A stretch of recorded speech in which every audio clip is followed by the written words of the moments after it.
Hello and welcome to Facebook and Darwin, or why your business needs a social presence to survive. I'm Matt Ehrmann. I'm the social media manager at Be Creative 360, a SoCal-based marketing company. I'm told it's a good idea to start any speaking engagement off with a joke to loosen the crowd up. So buckle up.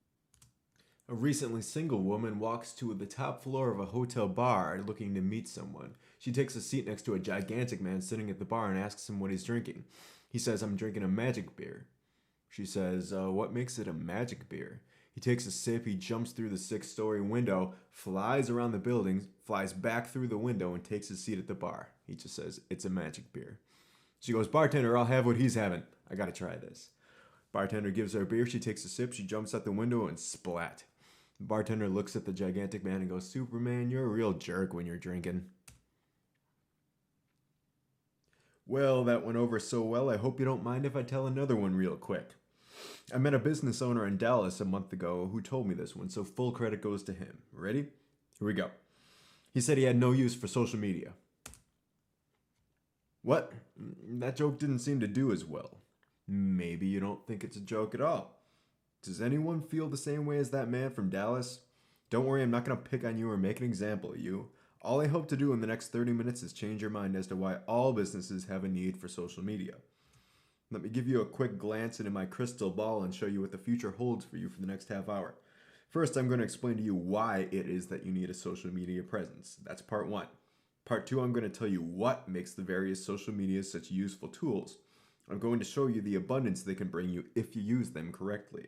Lastly, part three, I'm going to show you how to properly use social networking effectively. Part one, why? Part two, what? Part three, how? Can you dig it? Let's roll. Let's define social media real quick. If you think social media pertains to Facebook and Twitter, you are correct. But that's just one sliver of the pie. Facebook and Twitter are only two social media services. There are tens of thousands of services out there. Additionally, content communities like YouTube, online user communities like Reddit, games like Candy Crush, those all fall under social media umbrella. For the focus of this presentation, we're only going to focus on three social media services: Facebook, Twitter, and Google+, because they offer the best return on investment for your company. But it's important to know that the term social media applies to many universes beyond just Facebook. So why do you need a social presence? Let's dive into it with a quick science lesson, because it's been a long time since any of us have been in high school, right? So what is Darwinism?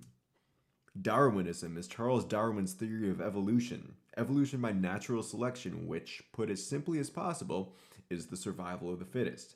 The fittest survive and the rest die. But fittest. What does it mean to be fit? In Darwin's terms, the fittest means the most adaptable. Not the strongest, not the smartest, but the most adaptable. That means when the environment changes, the organisms who change with it survive, and the ones that don't die out. Perhaps you've heard another slogan commonly attributed to the mind of Charles Darwin: only the strong survive. Wrong, wrong, wrong. Strong is wrong. He never said that, and it's just plain incorrect. It's great to be strong, but ask Radio Shack, ask Blockbuster, you can be strong, but if you can't adapt to the changing times and environments, you will become weak, and you will die. You must adapt. Strong by itself is wrong. Consider the saber-toothed tiger. The saber-toothed tiger is the dictionary definition of strong. You know what else the saber-toothed tiger is? Dead. Extinct. It couldn't adapt to its changing environment. Its food supply dried up and it died off. It didn't evolve into something else. It went extinct. Its evolutionary timeline brick-walled. Circuit City is the saber-toothed tiger. Cub Foods is the saber-toothed tiger. Big, strong businesses, sure. But when there were changes in the marketplace, they couldn't adapt and they died off. So don't be the saber-toothed tiger. So what should you be? Be a bird. It sounds kind of goofy, but bear with me. First coming into existence 225 million years ago in a completely different form. Uncountable adaptations later, it exists to this day in its most functional form. Did you know that birds evolved from dinosaurs? Who's seen Jurassic Park? The velociraptors? Those are what birds evolved from. Look it up. When faced with change, they were able to evolve.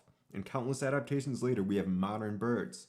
The bird might not look the same as it once did, but it survives, and more importantly, it thrives. Don't be the saber-toothed tiger. Be the bird. Now, you're probably wondering why I've just given you a high school science lesson and have barely mentioned social media. Well, listen, everything I've just said pertains directly to anyone, like the business owner from Dallas, under the impression they have no need for social media. Think of this principle, Darwin's principle, in terms of your business. What's been the biggest cultural change to happen to civilized society in the last decade, maybe even the last several decades?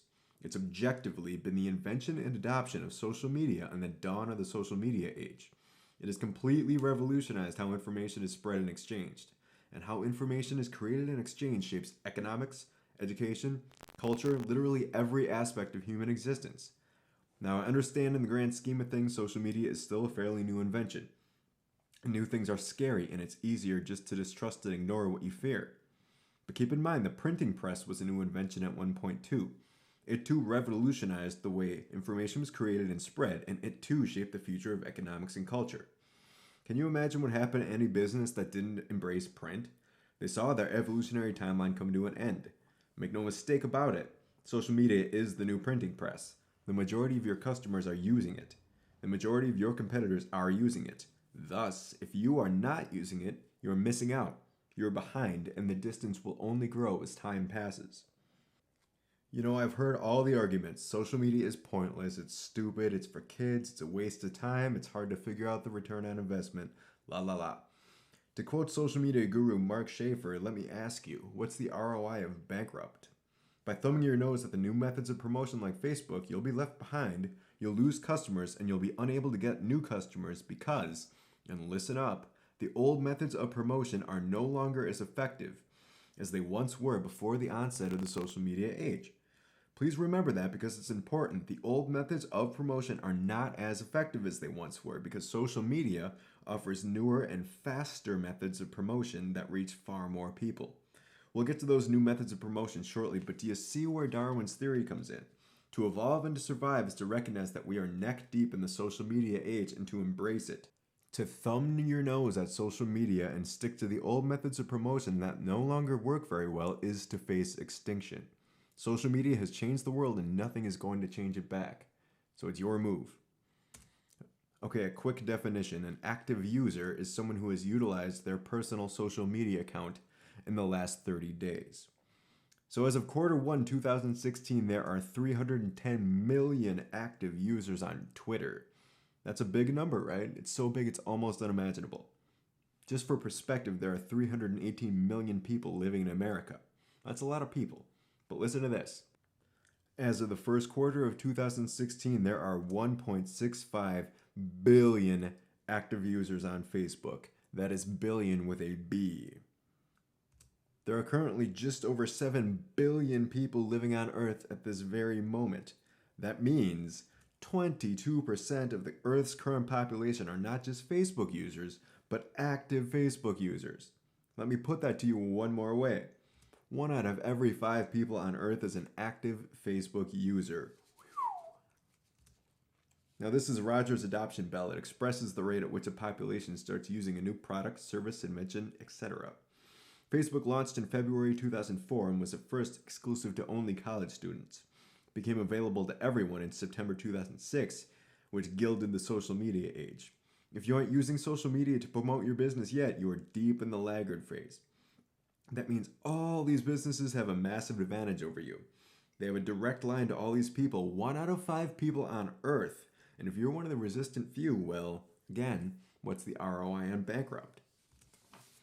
And that's your takeaway for part 1, the what. Be the bird, evolve, embrace change, embrace social media or face extinction. It sounds so dramatic, I know, but hey, that's the lay of the land. And that, friends, is why you need a social presence. So let's switch gears. Let's broach part 2. Let's talk about what makes the various social media such useful tools when it comes to building and promoting a business. I suspect a lot of people who aren't interested in using Facebook and the others as promotional tools just don't realize the myriad things you can do with it, with a surprisingly small time commitment. As I mentioned before, for the purposes of the rest of this lecture, we're going to focus on the triumvirate of social medias, Facebook, Twitter, and Google+. Just because I'm omitting other tools like Instagram and Snapchat doesn't mean they aren't viable social media options. Believe me, they are, and gold star for you if after this lecture you venture out back into the world and research them.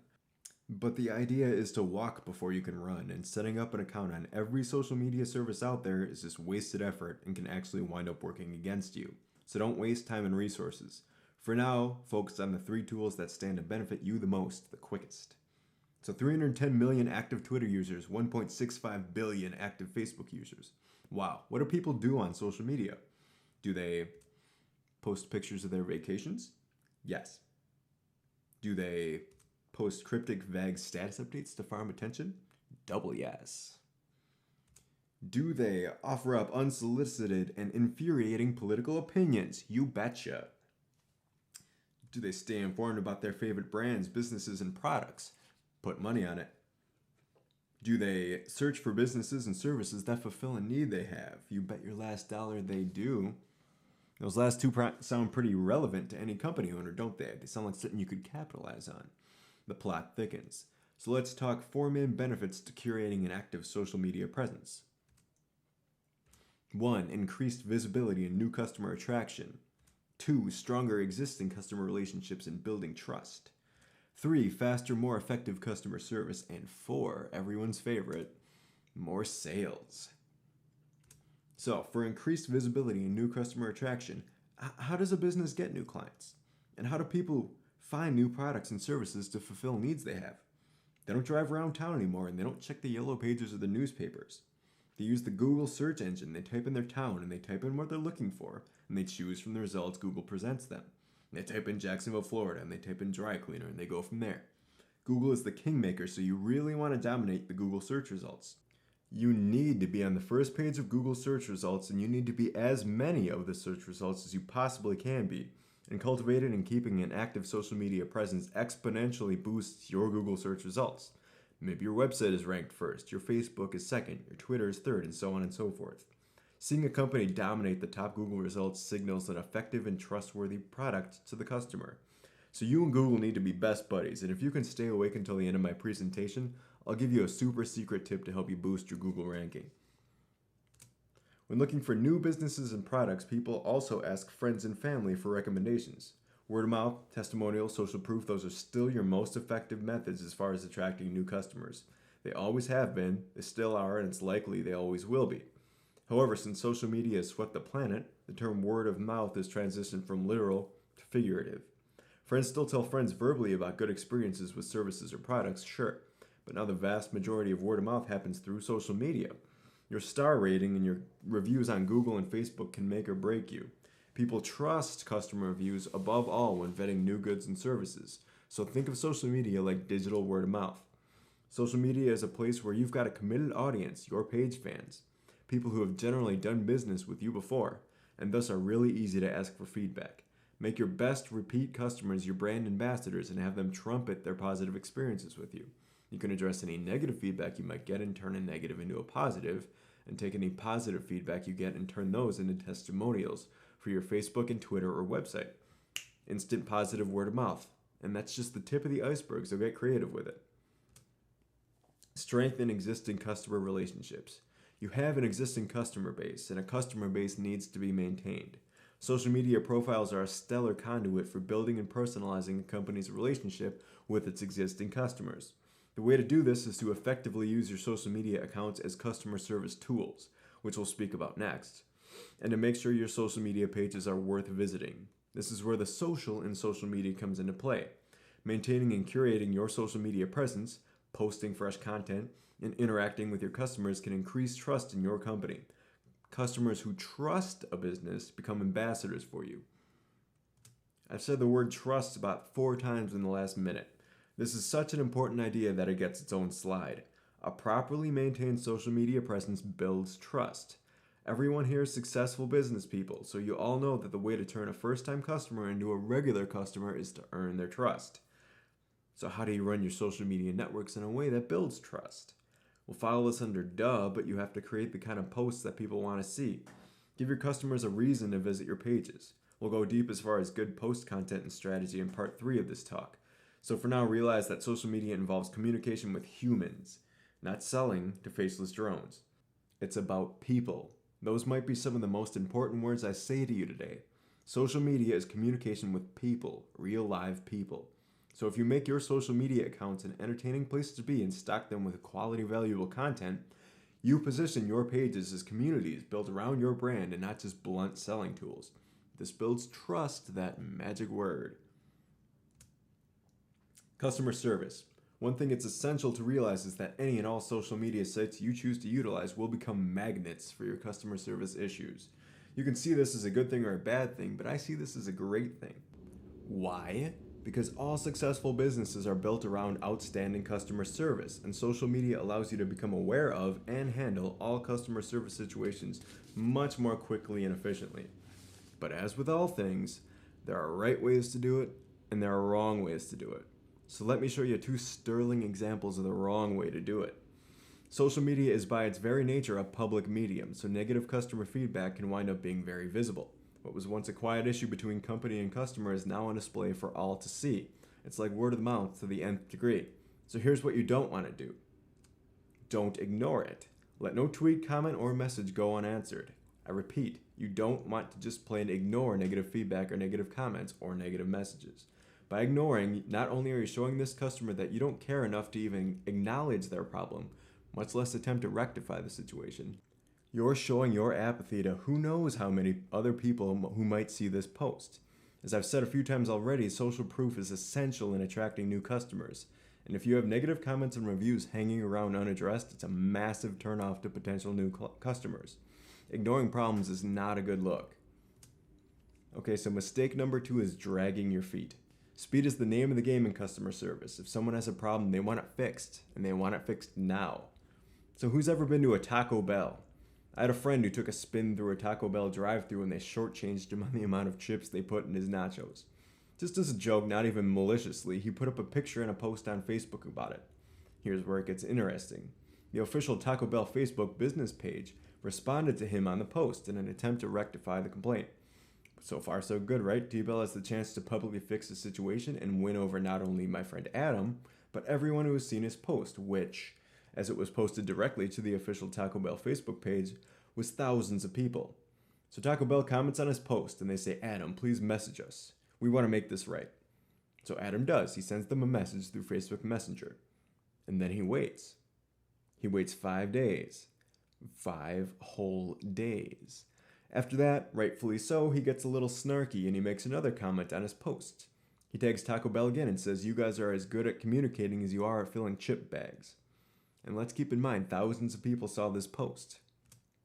After 7 calendar days, a full week, Adam finally gets a response in Facebook Messenger. It says, hi Adam, what's your email? Why are they asking for an email when they're already communicating in a private forum? So Adam gives up his email and they say, thanks, we will contact you. Can you believe that? Later that day, Adam gets what is clearly a forum email to his Gmail account. In this email, they apologize again and offer them the free item of his choice if he gives them his postal address.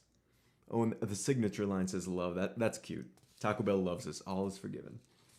So I really hope I don't have to tell you why this is an example of the wrong way to utilize social media for customer service. But just in case, here's the Cliff Notes version. Company screws up, takes a grand total of 7 days to rectify the situation, spreads communication out over 4 Facebook, Facebook Messenger, email, and snail mail channels of communication, and collects all the customer's personal information short of his social security number in the process. And a tremendous amount of this exchange was automated, which is another no-no. Customers want a speedy response from a living, breathing person, so don't automate your customer service. T-Bell might have even been better ignoring this post entirely. The social media era has made instant gratification a demand of customers everywhere, so don't make them wait for acknowledgement and satisfaction. To be in the social media game requires you to have an eye out for customer feedback and to be quick to address it.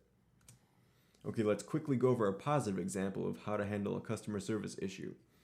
Let's look at this post on the Zappos Facebook and how they handled it, and pay attention to the timestamps. So during the holiday season, the busiest time of year, this lady wanted her order to ship faster than it did, and she publicly slammed Zappos on their Facebook account. They reached out to her the same hour it was posted, and while they weren't able to ship her item any faster, they did offer her a coupon and applied it to the delayed order upon her request. All this done within an hour of the original complaint. Now don't you think that customer went back and gave them a better review? You better believe it. And how do you think the thousands of people who saw this post felt? Social proof, testimonials, trust established, boom. Make that positive review into a post and put some money behind it, promote it. Make sure it gets seen even more. We'll talk about how to do that later. The point is, you can count on negative feedback. That's one of the costs of doing business. Count on it. It's up to you to decide how you handle it. There's tremendous opportunity in negative feedback if you step up to the plate and handle it right. And there is tremendous pain if you do not. So everybody's favorite, more sales. If you're curating and maintaining a regular social presence and you've got a solid handle on your customer service, you'll attract more new customers and build stronger relationships with current clients. Clients new and old will trust your company and become your brand ambassadors. And guess what the result is? More sales. Bingo. And thus we have your takeaway for part 2, the why. The big 4 benefits of maintaining a strong social presence: increased brand visibility and attracting new customers, maintaining your current customer base and increasing trust, improving your customer service abilities, and making more sales. Still with me? Let's pivot again.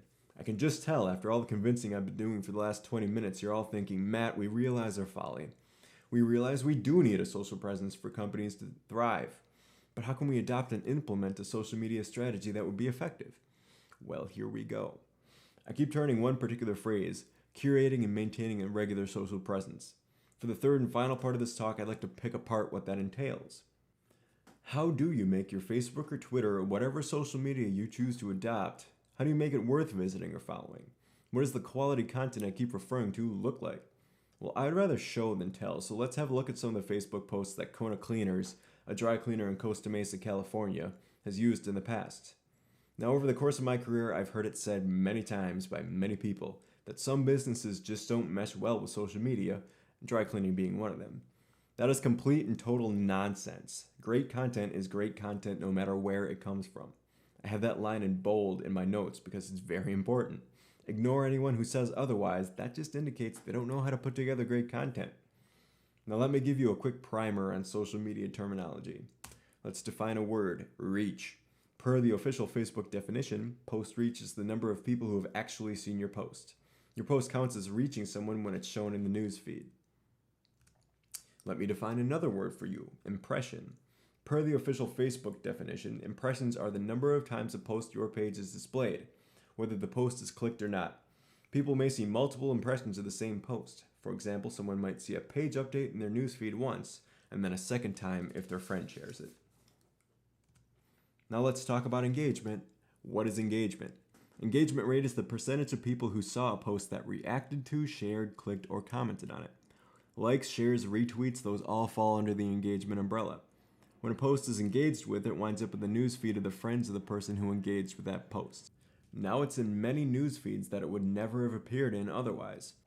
Simply put, posts that are heavily engaged with earn better reach, more impressions, and thus improved brand visibility, and this can attract new clients, increase trust among current customers, and drive sales.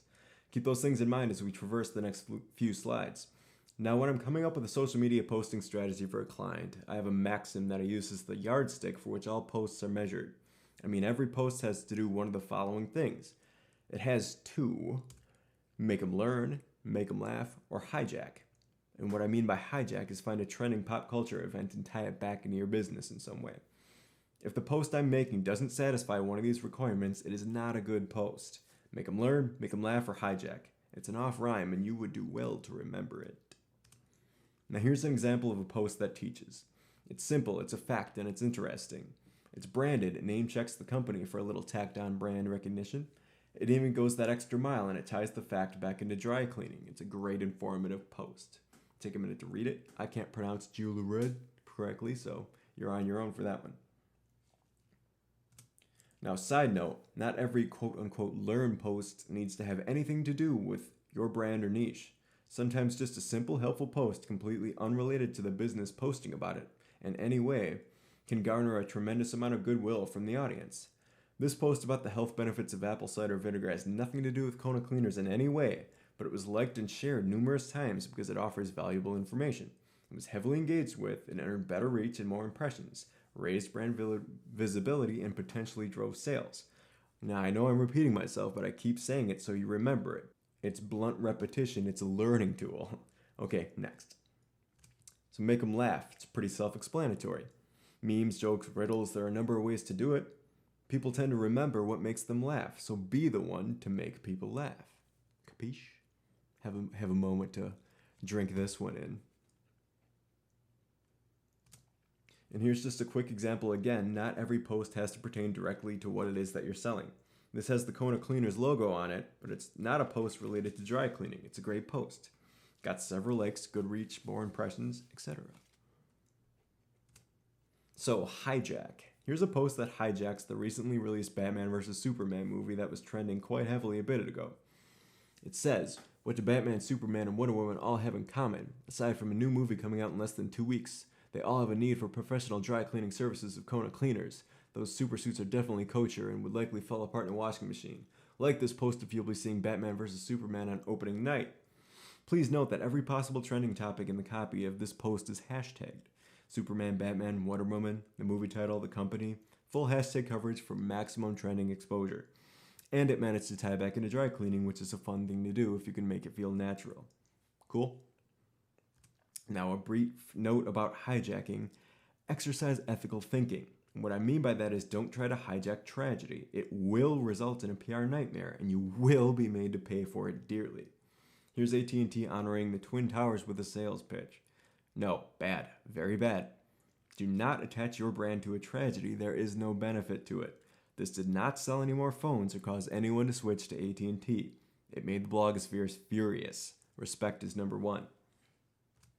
When Prince died, Cheerios tried to hijack and attach their brand to the news. See that little Cheerio dotting the I? Even something as seemingly innocuous as that matters big time. People don't react well to companies seeing a branding opportunity in a tragedy. You see, Christina's mad, people, and she wasn't the only one. It is good to acknowledge these events, but when you do, leave the branding out of it entirely. Like this, respectfully acknowledging and not trying to shoehorn a sales pitch in. TiVo knows what's up. Now I call this a spotlight post. It picks the specific item or service you offer and focuses on it. This is you directly selling to your Facebook audience. You want to keep the ratio of your selling posts to your not selling posts about 4-1. And this is the one. It's selling something specific. It's about your company. It's highly branded content. You'll notice it still fulfills the teaching them something requirement. The copy says washing machines ruin ties. So it's not just bludgeoning the viewer over the head with how much you want them to buy. And bonus points for attempting to drive viewers to the website too. That's social media masterclass right there. Here's another example of a spotlight post directly selling something specific to the Facebook audience. But this one is a little different because it's a coupon deal. But note that it still makes you laugh. That's an amusing headline. Never just blindly tell people to buy something that has no value for the audience. Always give them something, a laugh or knowledge. Spotlight posts can be great, and when used correctly, they are truly effective in upping the sales of a product or service they're offering. But as I said, overusing them is a huge mistake, and it destroys any sense of community you're hoping to build. So tread carefully. A few other thoughts on creating the kind of high-quality posts that make your social media accounts more effective. If you want something, ask for it.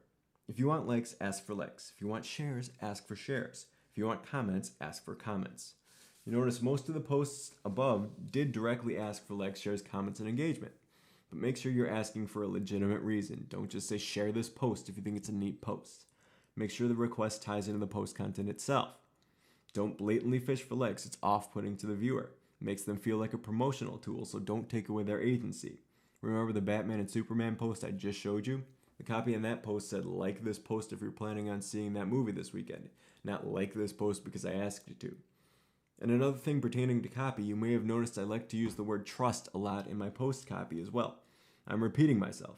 But I think when you're selling a service, a product, whatever it is, you're establishing a relationship with the buyer.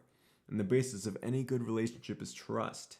There's joy in repetition, so establish trust by making it your mantra. So what's the takeaway for section 3, the how? Posts that either make the audience learn, laugh, or hijack things from the cultural zeitgeist get the best engagement, which results in better reach, more impressions, more engagement, better brand visibility, customer trust, and sales. As we wrap up, I'd like to impart a few tips and tricks to optimize and maximize the reach and power of your social media presence. Now, I don't want to be too negative, but I have to throw one more example at you of what not to do. Don't ever put up a post that doesn't have an image or a video with it. That applies to all forms of social media. Humans are visual creatures. We process and remember things much better when visual content is present. Posts with relevant images get 94% more views than posts without. My view is that there's no reason to ever put up a post that doesn't have a visual with it. Can you imagine how boring this speech might have been if there hadn't been an assortment of hilarious gifs to entertain you? People are visual creatures, so appeal to them visually. Let me just throw out a few other post ideas for you that don't fall squarely into a specific corner of the learn, laugh, hijack triangle, but are still under that umbrella and are proven to earn good levels of engagement. Quotes. People love to share quotes. The quotes that appear in the image itself, and not just in the copy, like at the top, tend to do better. Humans are visual creatures, remember? Questions also do well as far as engagement. It ties back into asking for what you want. You ask a question, and you ask for the audience to post their answer in the comment section. Again, notice the question is in the image, and the copy of the post asks for a comment. Lastly, don't forget about the holidays. It's good form to wish your customers the best on a holiday, and it goes a long way towards building customer goodwill and trust. Personal posts. A quick and extremely effective way to make a connection with your customer base is to humanize your company. Show them the faces that operate your business. Show them the events you're participating in. Put up a post when an employee is having a birthday. Of anything you could ever post to social media, I promise you, nothing is more effective as far as getting engagement than personal posts. Make them a regular part of your posting schedule. Speaking of posting schedule, keep one. If your posting schedule is erratic, if you're posting twice a day and then you miss 3 days, and then you put up 2 more posts, one the next day, and then you miss 2 days, just don't do that. Set a schedule and stick to it. The rules that dictate social media are always changing and always fluid, so what I'm about to tell you right now, it didn't apply last year, and it won't apply next year, so fair warning. For Facebook, as of June 2016, the following phrase is the golden posting rule. At least once a day, no more than twice a day. 1 post a day minimum that falls into the learn, laugh, hijack paradigm, and any second post should be spotlights. So here's what I think an optimal posting schedule looks like on a given week. Now, Twitter's newsfeed works differently than Facebook, so on Twitter you can post between 3 and 5 times a day. You should optimize your posting times as well. Regarding Facebook, the strongest posting times are early in the day before the morning commute and weekdays from 1 p.m. to 3 p.m. Wednesday afternoons and Sunday evenings also tend to net great reach. This is when most people are checking Facebook. This is what I think a solid posting schedule looks like. Here's my caveat, it's not one size fits all. Depending on your audience, or even if you're B2B versus B2C, optimal posting times can vary wildly. I urge you to know your audience and experiment to find your own best posting times. Utilize Facebook Insights, conveniently located here, and you'll see patterns as far as when the best posting times are. Remember all my yammering about reach, impressions, engagement, and all those buzzwords? You may be wondering how you measure something like that. Get to know the Facebook Insights tab and make a habit of visiting it often. What good is having a plan if you can't tell whether or not it's working? You should always have one eye on your results and always be tweaking your social media strategies. Never fully automate and never become stagnant. Just having a social media presence isn't good enough. You have to keep testing and tweaking because social media evolves too. To be the bird, you can't stagnate. Facebook Insights are the key to your continued social media success. Consider using a scheduling tool. It's a huge hassle and time sink to compose social media posts by hand. Invest in a scheduling or an automation tool like Buffer or Hootsuite, and you can schedule as many posts as you like in advance and across multiple social media accounts. You'll never be able to automate your social media accounts entirely, nor should you try. But using a scheduling tool can shave hours off the time commitment of maintaining your social presence. You should have a budget. In 2013, the Facebook newsfeed was like a fire hose. Information from every page and friend a person had in their account flooded through with no checks or balances. Facebook's response was to create an algorithm to govern the newsfeed, and it's very selective about what content it shows to who, when. The algorithm generally limits post viewership to 5% of the total amount of page fans. That ain't much. The post is always visible on your main page, but it will only show up in the newsfeed of 5% of your total fans. This is why to get reach, you need to be posting great content. If only 5% of your page fans are seeing that content, it's gotta be good content because you need them to engage with it. And now you see why bad content gets no reach, and neither does bluntly selling. Organic reach can be very tricky to earn though regardless. Nowadays, if you want assured reach, you can pay for it. If you have a promotion, a sale, event, whatever, and it's of paramount importance that as many people as possible see it, then you either need to pay to boost it or make a Facebook ad for it. And that's where having a budget comes in. Now don't forget about Google+. You may have noticed that when I was trying to blow your minds with user statistics earlier, I didn't mention how many active Google Plus accounts were in existence. Heck, I haven't really spoken much about Google Plus at all as far as functionality, benefits, or tips. Truthfully, there are billions and billions of Google Plus accounts, more accounts than Facebook even. The reason for this is that people automatically get a Google Plus account when they sign up with Google. It operates automatically as part of the myriad other Google tools like Gmail and Drive. The problem is that more than 90% of Google Plus accounts have never actively been used. In fact, don't tell Google I said this, but I would go so far as to say that as a community building social media tool, Google Plus is dead. No one is using it like that anymore, and really not a substantial amount of people ever did. But guess what? You still need it, and here's why. This is a bar of gold I'm handing you right now, so pay close attention because this is how you dominate Google ranking. Google Plus is jet fuel for your Google search ranking. Google, the search engine, heavily favors Google Plus accounts in terms of search results. One of the best things you can do to improve your Google search ranking is also one of the easiest. Create a Google Plus account and make sure it gets fresh content every day. And side note, that aspect is important. Inactive accounts do not get the ranking boost. It will blow your mind how quickly your Google search results improve, all for free. Have a look at this. If you type in the words breast cancer awareness Orange County, you get all the results you think you would. The Komen Foundation, a variety of fundraisers and awareness walks. But look at the bottom of the first page of results. That's a Kona Cleaners Google Plus post they did about October being Breast Cancer Awareness Month from over 2 years ago. That's how heavily Google favors Google Plus content. Search breast cancer in a city and get a post from a dry cleaner as a front page result? That's big. That's significant PR for Kona Cleaners right there with just one Google Plus post. That underlines the real power of Google Plus. We know how heavily Google search is relied on when it comes to attracting potential new customers. Again, you want to dominate the first page results, and this is how you do it. Get yourself a scheduling program like Buffer or Hootsuite and make sure your Google Plus account is getting all the same posts as your Facebook is. You don't have to put any more thought into your Google Plus account than that. Just automate it to mirror your Facebook schedule. Just like that, your Google search ranking will hit the stratosphere. That's all it takes. Now I just spit a lot of information at you in a relatively short amount of time. There is so much to social media, I could give a full-length presentation on any one topic I just spoke about, or any of the countless topics there just wasn't time to mention. My goal hasn't been to give you a comprehensive blueprint of how to build and create your social presence. My goal was merely to convince you that you do need a social presence to exist and compete in the modern business world, and to give you a taste of all the things you can do with social media. But the social ocean is wide and deep and we've only stuck our toes in. Are you guys tired of my metaphors yet? Well, too bad. Let's recap. Survival of the fittest means adapting to your environment. If you can't adapt, you die. Social media is here to stay. The question is, are you? I want you to adapt and survive. I want you to embrace social media as a promotional tool and thrive. I want you to be a bird. My name is Matt, and it's been a pleasure. Thank you very much.